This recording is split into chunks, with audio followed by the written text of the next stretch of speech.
the skeletal system. If you've had a chance to have a look at the first topic within the lesson, there was a handout with 15 pages, 14 pages with pictures of the skeletal system, and that's what I'm going to talk through now. And the first page, it says that there's 206 bones in the body. Maybe you've had a look at that. Maybe you've printed it out, or maybe you're looking at it online.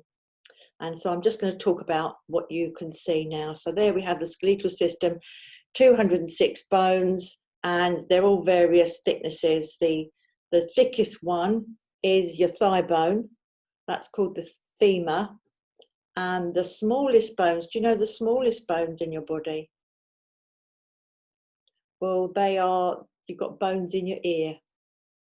Yeah, you've got the bones in your ear that help us to hear. When we teach a professional course, we don't actually look into the ears, but the names of the bones we look into, but we won't need to worry about that because there's quite a few bones here, aren't there, to look at. You'll see that the cranium, that's the head. Now that is divided up into lots of different parts. There's like plates on your head. There's the occipital, the parietal, the frontal, the temporal, and there's all they're like sutured together. They're like stitched quite tightly, obviously, but your head can move, because if your head didn't have any movement, you wouldn't be able to stand the pain. So it's got very, very slight movement, so that otherwise you just go crazy. But for the purposes of this, we'll just learn that this is the cranium.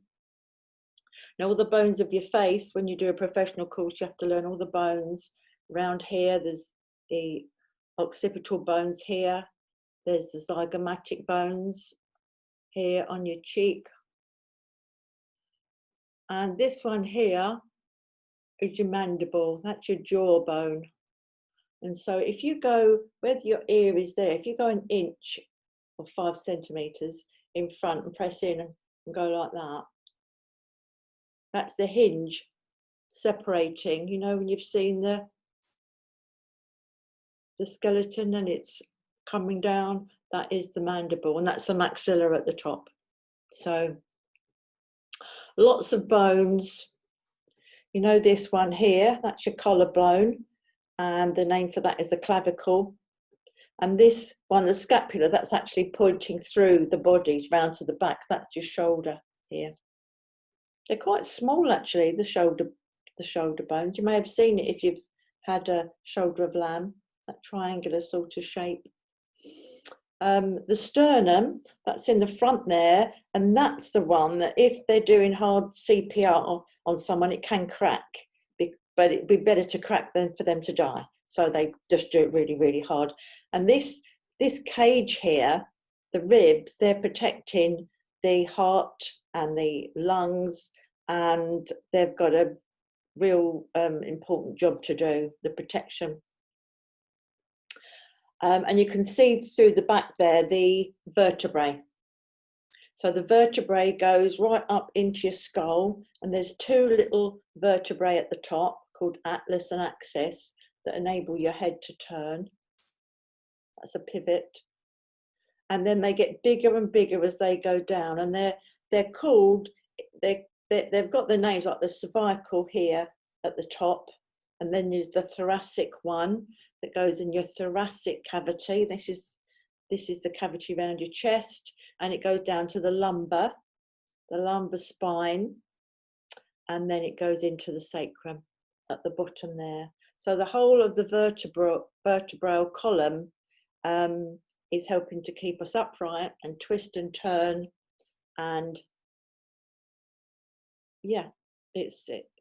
so we've got the pelvis there, that has got a proper name, an anatomical name.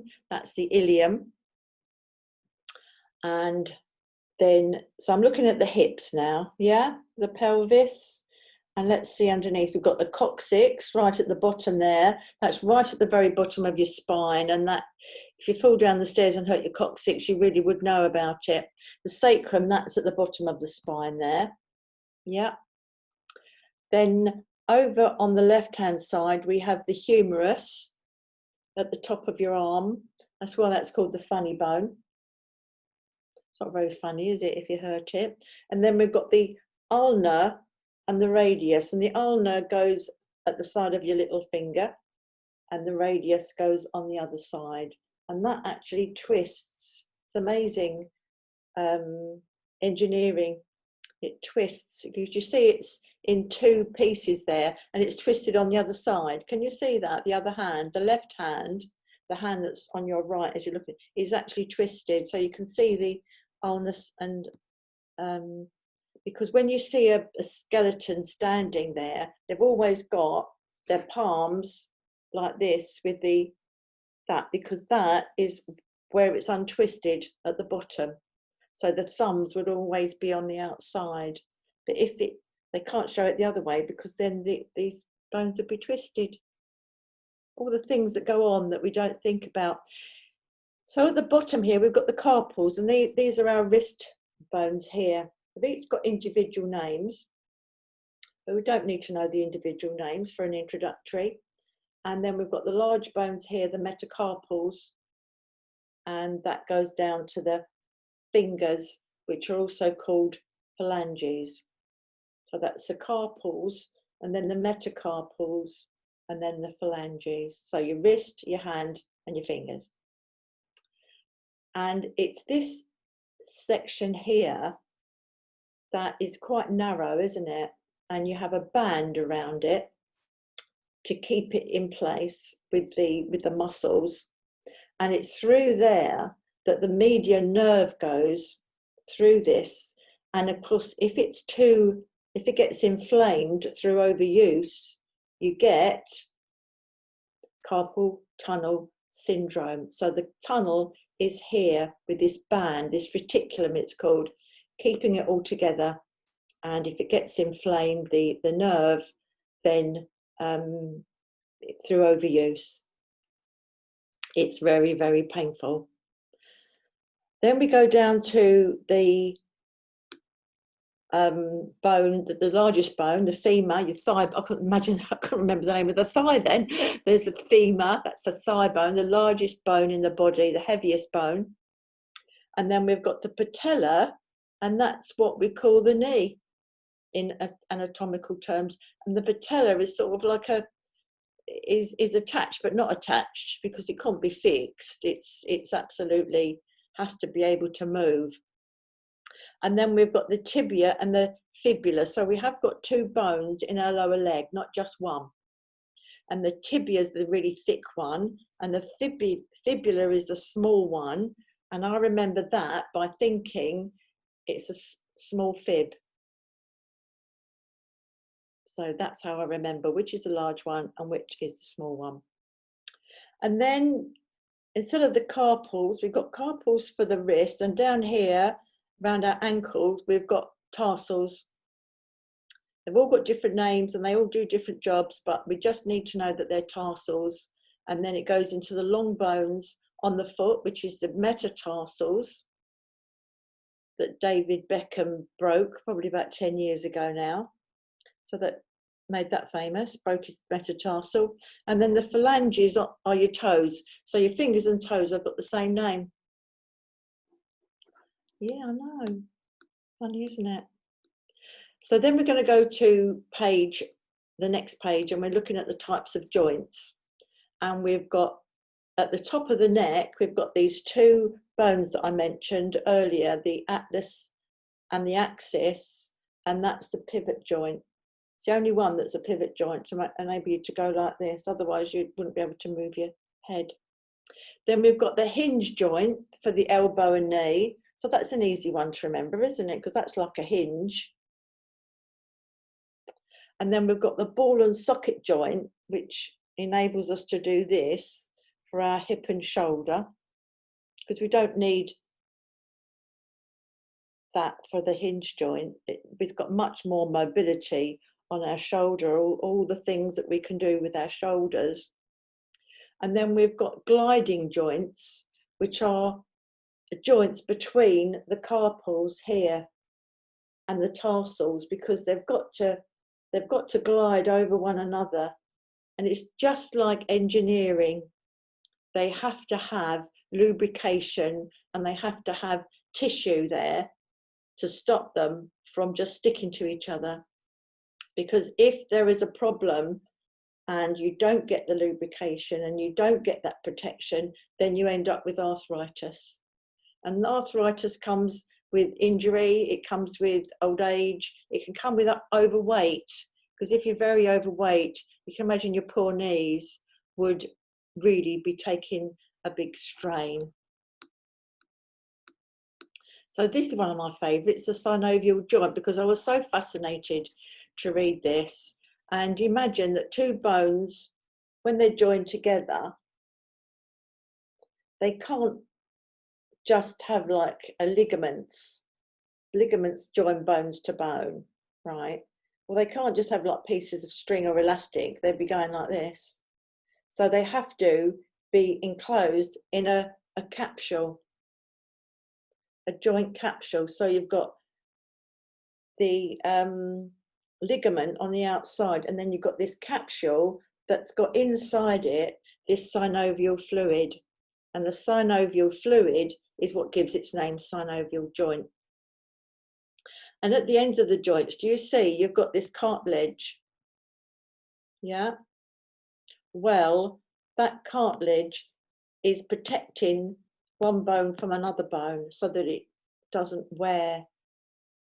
And it's people that particularly sports people, hurt their cartilage on their knees or other places because of injuries with all the activities that they do. A lot of men, particularly, I mean, women do sport, obviously, but thinking of rugby and really hardcore sports where they're knocking 7 bells out of each other, that actually doesn't do them any favour in later years.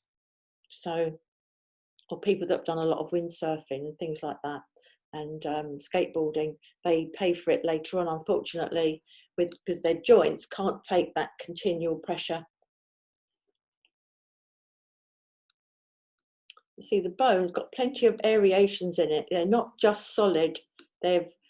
Otherwise they would just break, wouldn't they? So we've got all types of bones. So we've looked at joints, and now we're looking at different types of bones. We've got long bones, short bones, flat bones, irregular bones.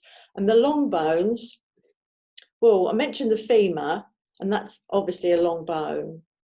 But we've got long bones all over our body. And actually, the phalange, or the finger, that's made up of long bones because it's longer than it is wide, and that makes it a long bone. And it's the long bones, particularly the femur, where the red blood vessels are made. Yeah. Then we've got short bones, and they're as wide as they are long. And the short bones we've got here named the carpals. So you can see why we're not going to learn them, aren't you? If you're learning reflexology, we used to have to learn these off pat, but they don't come up in the exam anymore, and we don't make the students learn them like we used to. But these are all the names of the carpals: scaphoid, trapezium, trapezoid, capitate, hamate, pisiform, triquetrum, and the lunate. So it's they're short bones, they're the carpals. There we have the flat bone, and there we have, that is actually the shoulder. Can you see that triangle? That is the shoulder. And then across, you get that nice wavy one, that's the collarbone or the carpal. And on the left there, that's just the top of the arm. That's just showing a cut-off point of the humerus, the arm. But it's the flat bone you're looking at, which is the shoulder. Irregular bones just don't fall into any other category, and the ones that make up the vertebrae, in the spinal column, they are there isn't anywhere to put them. So they've got their own little area. They're irregular bones. We spoke about the cartilage that cushions the bones, and we've also got ligaments. You can see here the ligament joining a bone to a bone, and the tendon which joins muscle to a bone, or muscle to muscle. So the way to remember that is Achilles tendon. So Achilles tendon is in the heel, and that's joining the bone, the calcaneum at the bottom, to the muscle, which happens to be the gastrocnemius and the soleus, but that's the calf muscle to you and me.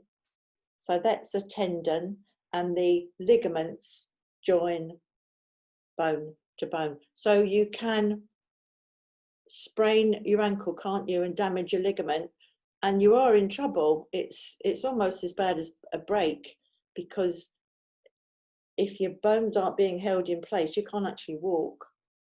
So it's quite a serious thing to do. Another one with sports injuries.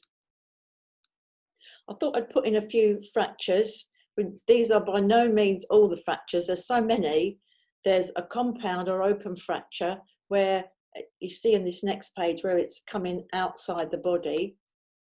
And we've got a simple closed one that doesn't break the skin, and you think, oh, is it broken? But you'd know if it was that painful. There's the green stick one, which is mostly seen in children, and it doesn't, because it's interesting being called green stick, because children bones are more pliable than ours, and they don't break so easily. So you know, a stick that's green and you want to crack it and it won't, it just splinters.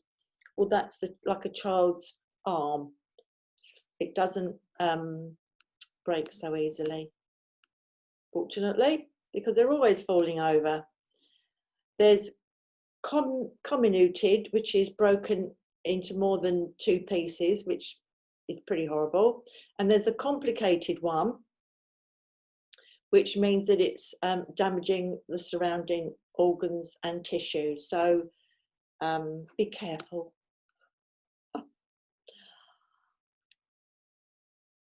So we've already established it's got 126 bones, and we've got the different parts of our body are separated into the appendicular, which is like the appendices, if you like, the outside bits.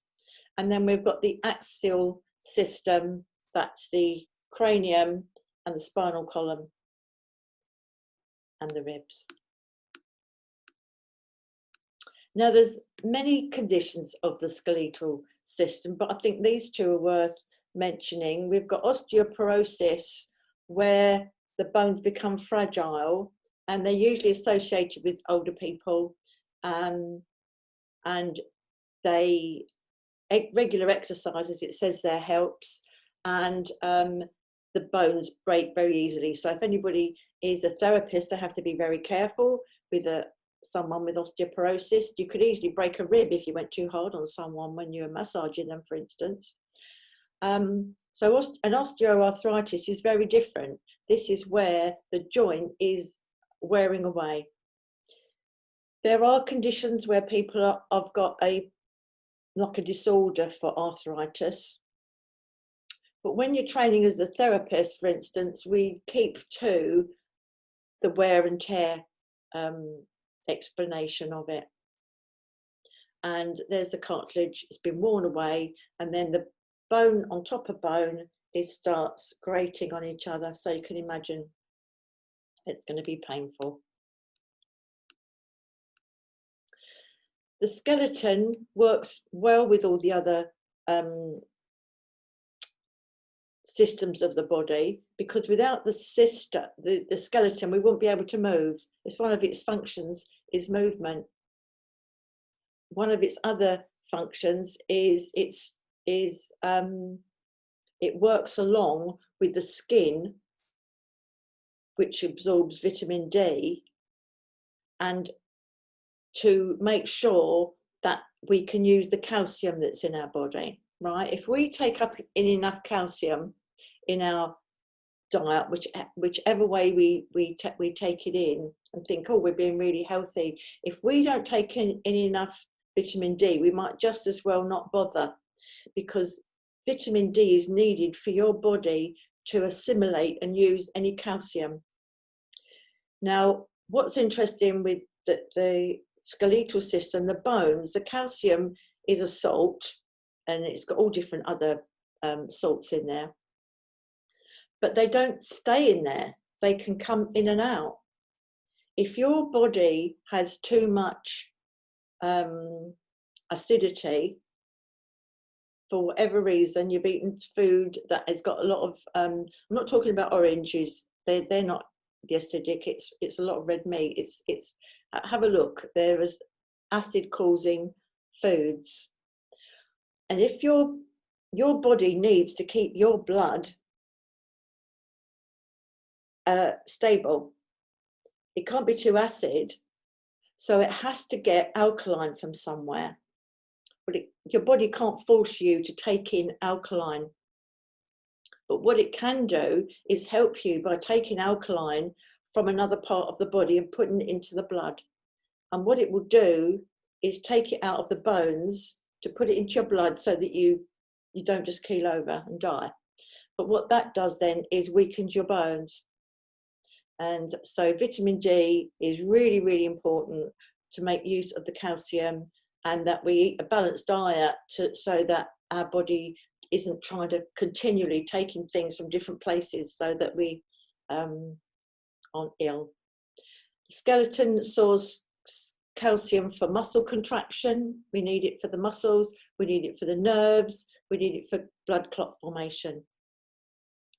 And we need it in the red marrow, is the site for blood cell formation.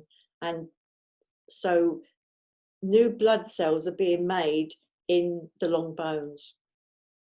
And it's actually the kidneys that tell the long bones to make more blood. It's an amazing way of this system is interconnected. How does your body know about the calcium levels in your blood? Is because it goes round, the thyroid is here in your throat, and it's on the thyroid are 4 little dots called your parathyroid hormone, and your blood goes through all these hormone glands, and it reads, there's not enough calcium. So it takes it out of your bones. It tells your bones to release it. Your bones just don't suddenly think, oh, I think I'll release some calcium. They are told by the hormonal system. It's mind-boggling, isn't it? So this is a couple of things that are really the muscular system working with the skeletal system, where we extend and flex our muscles, and abduction, adduction. This wouldn't be anything for you to worry about, but it's just interesting terms that we use in anatomy. Flexion, extension. So that's a quick run through, really, but I hope you've found it interesting and have learned something, because you never stop learning, and I think that you will want to know more now. So I hope I've whetted your appetite. Thanks for listening.